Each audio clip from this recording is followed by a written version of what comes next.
We heal as one na site dormitory alang sa mga health frontliners sa Dakbayan Sugbo, gitugyan na sa DPWH ngadto sa city government.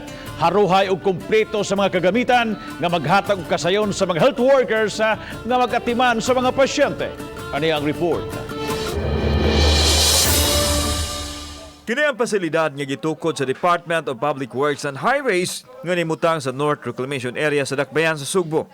Gitawag kini og We Heal as One off-site dormitory nga bag-o lang nahuman o gitugyan ngadto sa city government. Gipahigayon ang turnover ceremony sa mga opisyal sa kagamhanan ngadto na sa syudad pinaagi ni Mayor Edgardo Labella.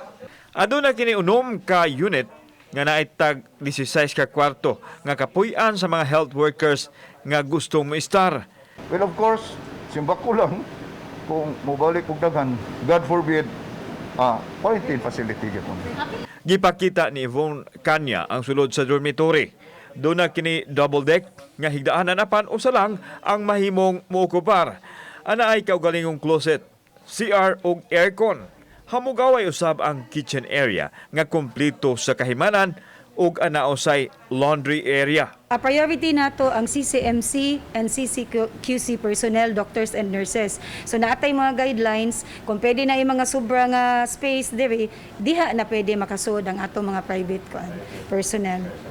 Tapad sa dormitory ang usa ka unit nga off-site isolation alang sa mga magpositibo sa COVID. Apan giklaro sa tagdumala nga negative pressure ang ilang mga pasilidad.